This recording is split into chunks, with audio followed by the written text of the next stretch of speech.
Chromatic black versus ivory black. And did master painters use black on their palette? Let's find out.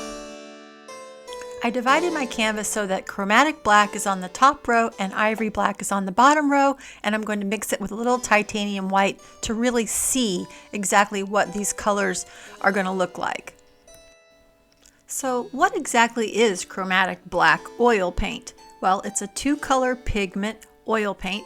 The first color is phthalo emerald, and the second color used is quinacridone red. So the binder is an oil binder, and this creates a beautiful black that is transparent.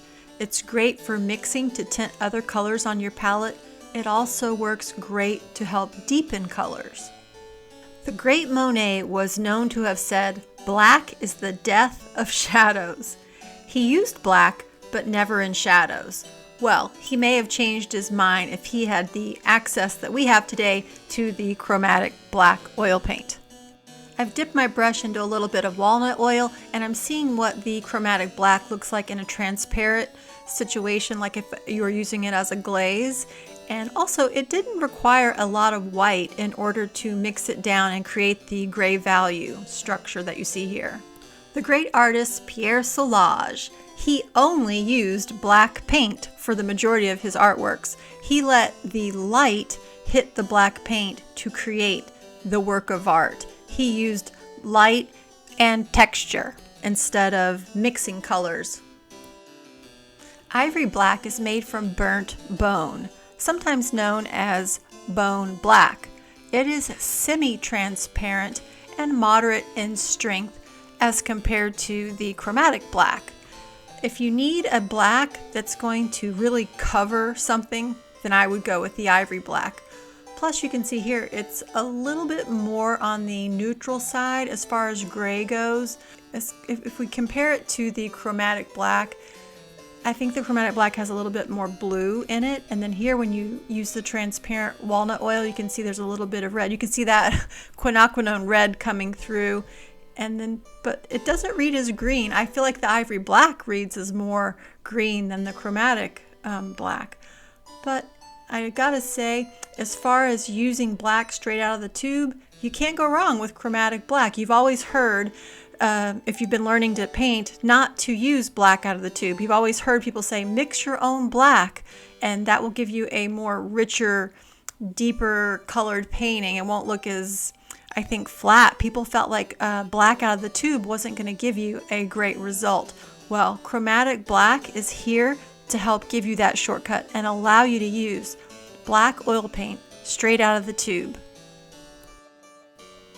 All right, another great thing I like to do with a transparent black is glaze it over top of skin tones.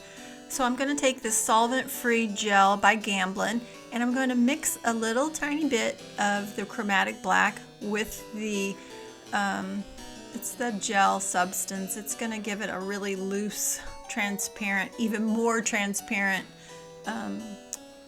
body. So I'm going to brush it over top of the skin tone that I had here. It was completely dry.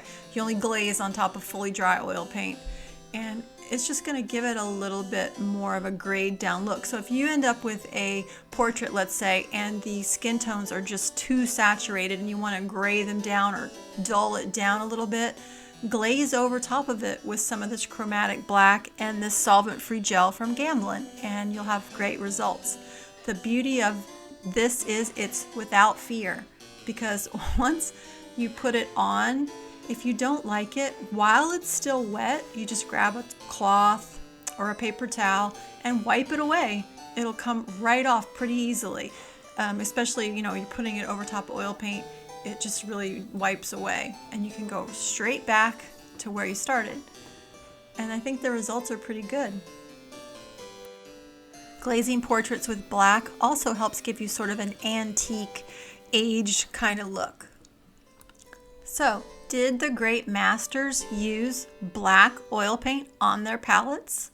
Well, let's look at it. Starting all the way back to Raphael's time, here's a self-portrait of Raphael and one of his Madonnas. He was known to use an ivory black, as well as Rembrandt. He used what was known as bone black. Look at this double portrait by Rembrandt. There's no denying his use of black here. And let's not forget Bouguereau. He also had ivory black on his palette, and he's the master of skin tones.